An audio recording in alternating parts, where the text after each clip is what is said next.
One of my view graphs, I put orbit in quotes because it's kind of science fiction-y. The gravity's so small, you make like 90-degree turns in the orbit. No, I mean it's orbit around. Oh, it's over. No, it's not. Yeah, well, because the one explanation for popping rocks is heat stress. And that's the only explanation that's been offered, but I didn't immediately go, oh yeah, that's obviously right. I know, maybe it is right. But I would imagine it would take a substantially elliptical orbit. yeah, but it's happened more than once. Well, obviously, it's attempts at anti-missile defense for most sides. Yeah. Block off the incursion. Yeah. Yeah.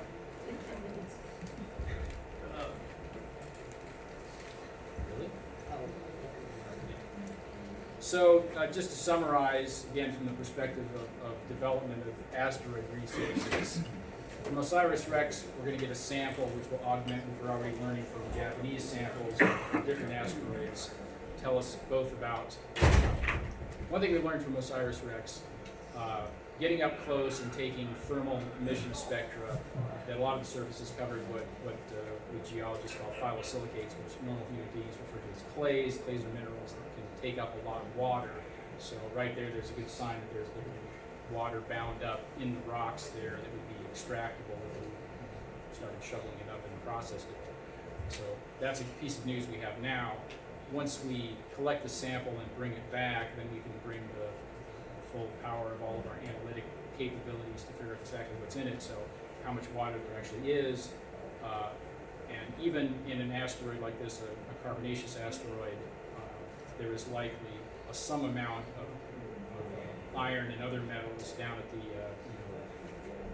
several percent level, but if you're looking for iron and you're out in space and you have no other choice, that would be a good way to extract it because it's metallic iron. It's not like the iron on the moon that's bound up with oxygen. It would take a huge amount of energy to extract.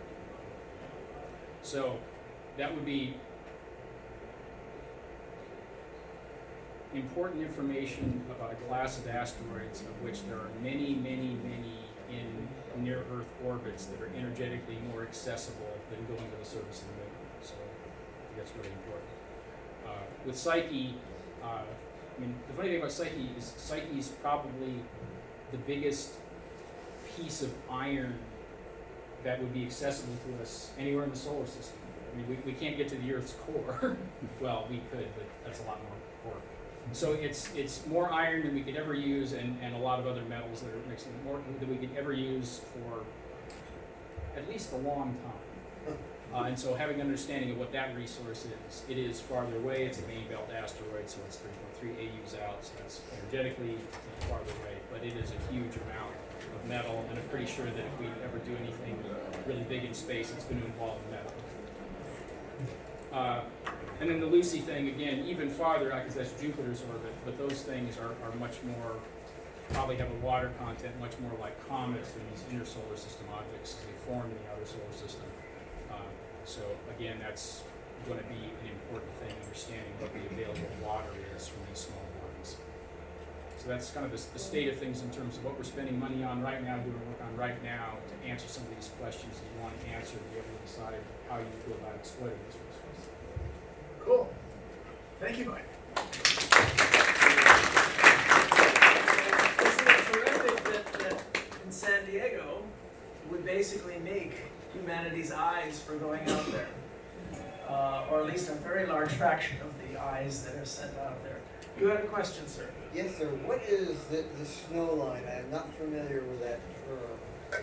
That's the point in this. That's the distance from the sun in the solar system, where they believe that the initial nebula that formed the solar system, water stopped being baked and driven away. So the inner solar system, where Earth is, and certainly Venus and Mercury, those protoplanets got baked, and most of the water got driven away. And it is thought that Earth and possibly early Venus got their water from comets that fell on the Earth in the early stages, or during the late heavy bombardment, which is about a couple hundred million years after the molten Earth formed. And so this is highly relevant when you're looking at these exoplanets that are discovered outside the solar system.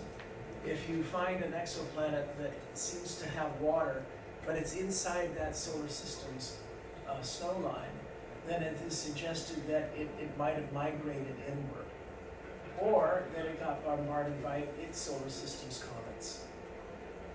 So, that's actually very important because, of course, some of you have heard of the Goldilocks zone. Yes. And the Earth skates the very inner edge of our solar system's Goldilocks zone. That's why we have so much trouble with just a little bit of carbon dioxide pollution. Because the Earth must be very transparent in order to shed its heat. And we're eliminating that transparency, and so we're going to overheat. The sun is getting hotter, so this inner edge of the solar system's Goldilocks zone is going to pass us within 100 million years. And then we would have to be so transparent that plants would have nothing to eat in order to lose the heat. So we're going to be caught in bind, in only the next 100 million years, not the 5 billion we were promised. Now, if you want, you can put in my name and lift the Earth into Google. And you will find a very entertaining video where I rant and rave about an idea about how to move the Earth across the course of that 100 million years. It is not using asteroids. All right, stupid idea. Okay, but asteroids are our future across the next 1,000 years. And the thing to notice is that Japan and the United States, and to a lesser extent, but certainly true, the European space program, we are doing things that no one else can do. And so why should we repeat silly things that we did 50 years ago? So one of the things you came for is a little rant about the moon, and why it's just simply dumb for the United States to go back there and plant silly footprints on that dusty poison plane. Now, mind you, at NIAC we're funding some programs, some interesting things done by Joel Sercel of Transit Astra and some others, to explore those deep craters at the lunar poles, where we're almost certain there is water. And that water was predicted by James Arnold here at UCSD 20 years ago when I worked for him. So I'm all in favor of exploration. I'm all in favor of finding out if I might be wrong about that being the only lunar resource. But here's the deal. Humanity is going back to the moon. We'll find out. Why is humanity going back to the moon? As Andy Weir, the author of Artemis, about a lunar colony, and of course, a Martian, he points out in Artemis that there is really only one industry for the moon, and that is tourism. And people will want to go there. We wanted to go there to have our rite of passage, to prove we were better than everybody else. And the Chinese, the Russians, the Indians, they're all eager to put footsteps down there because it proves that they are now grown-ups. They want to go there for their bar mitzvahs. and that's fine. That's fine. They'll do a lot of science because they want to mask the fact that it's for their bar mitzvah, and they might prove me wrong. But humanity will do that. There's no reason why the United States has to do that and do something really, really dumb and old-fashioned that has no likely benefits when we have proved that we and the Japanese and the Europeans can do something that the Chinese and the Indians and all that can't do. So why don't we spend our efforts doing that? To be clear about lunar resources, you'll hear about helium-3. Now, especially in Gothic letters, as in that movie. Do you know the movie I'm talking about? Iron Sky? Oh, you're in for a treat. Extraordinarily and intentionally dumb. Nazis fled to the moon in 1945.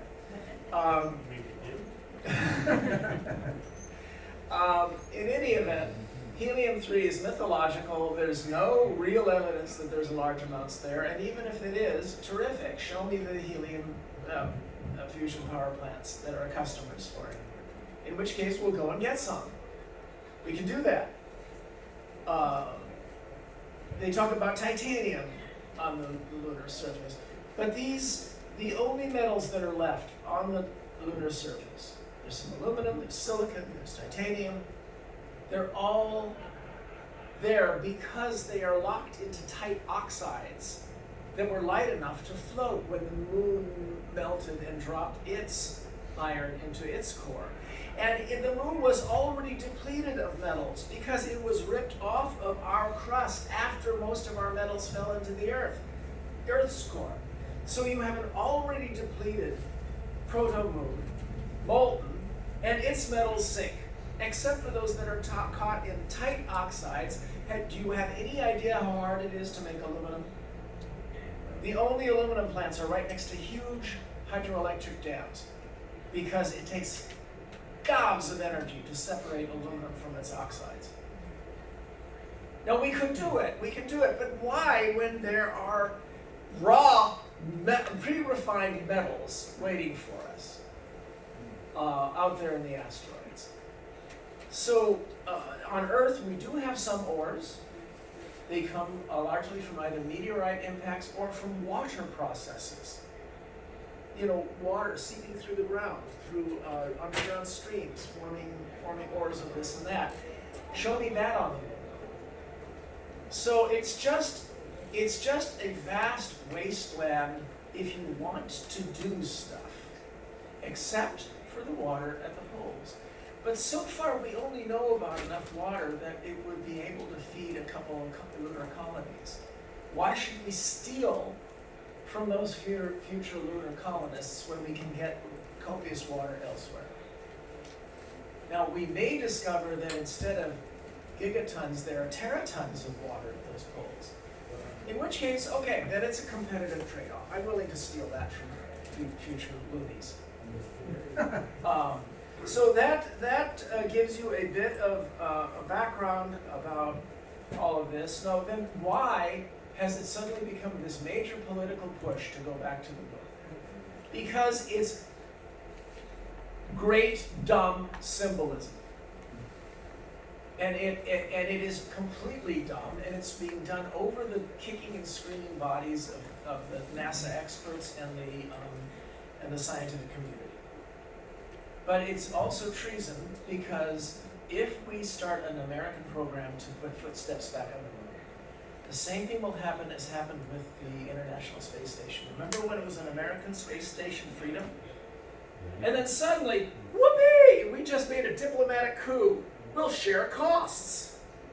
Do you honestly believe we're going to go back to the lunar surface as an American mission? No, at some point they'll say, whoopee! It's all going to be joint, we're all going to be kumbaya and go together, and all American space technology will be shared with our rivals. Sure. How does that help us? Whereas the lunar space station, what we can do is, among other things, purpose, go robots, bring samples back, assay them in lunar orbit, so it's helping us do the asteroid thing. In addition, it's a great place to study some degree of distance space flight, to prepare for Mars. But there's another reason to make the American Lunar Space Station, and that is tourism. What do you do with tourism once you've already been a tourist and you own the hotel? You get money off tourists. Have a big banner saying, "Welcome to our moon." Here's hotel facilities while you go down for your bar mitzvah. And by the way, you can buy your landers from Jeff Bezos or some American company. Why not get rich off it? So I'm not saying don't do tourism. Sell tourism. It's our moon anyway. And with that, I will open things up for, Can I say one Yeah. thing? So, since David gets to give out contracts from NASA, and I'm in the business of getting contracts from NASA, I will note that we are building some cameras for a lunar lander that NASA is going to be flying as part of their commercial lunar payload system program, and actually 2 different sets of cameras. So, and more in general, I'm not necessarily disagreeing with anything specifically you said, but the thing I do generally keep in mind is that our entire exploration of space is rife with examples of times when you're pretty sure we knew what was going on and we were just wrong. And so I think keeping an open mind to the idea that whatever we think right now, and we have good reasons of thinking it, we could be wrong, and so we learning as much as we can for as many places as we can is I'm all in It's a good favor strategy. I'm all in favor of us sending robots to the moon, and I'm all in favor of Chinese astronauts helping around down there. They may find something that will prove me wrong. And Kim Stanley Robinson's new novel, Red Moon, talks about how the Chinese might own the moon. If they find something, we'll go.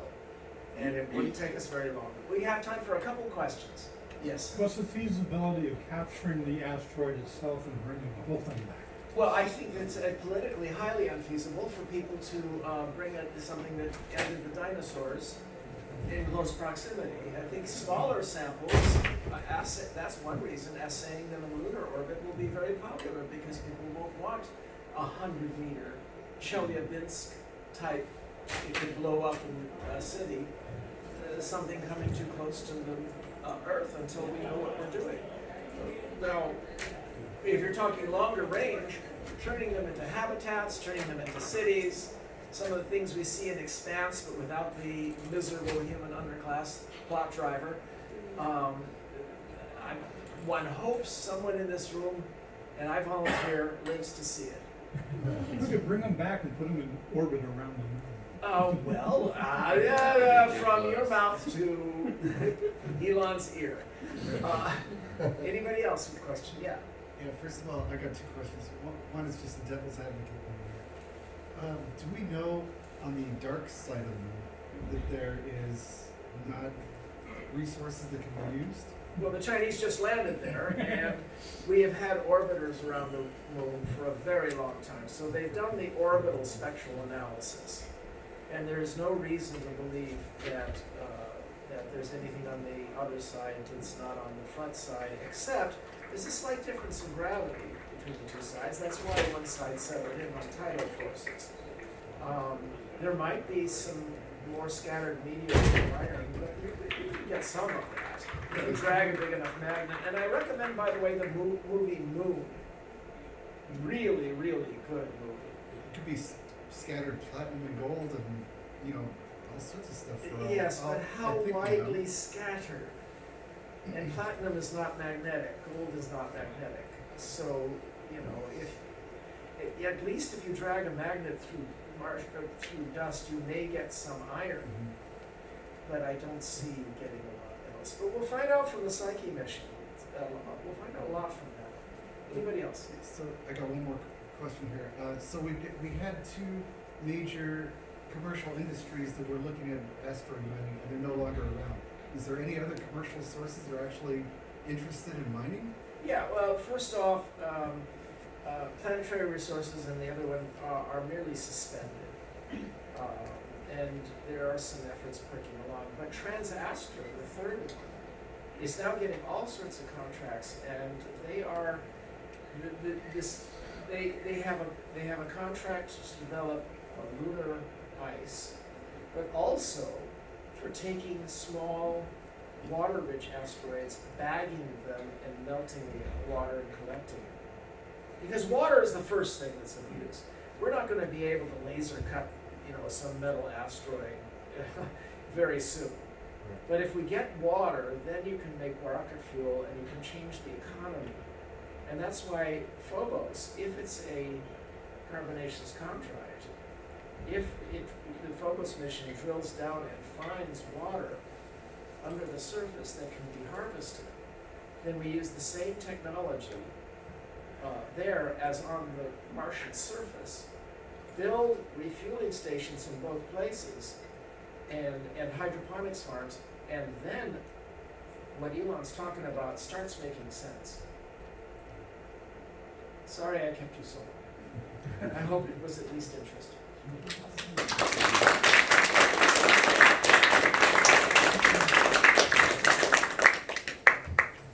Great slides. Thank you.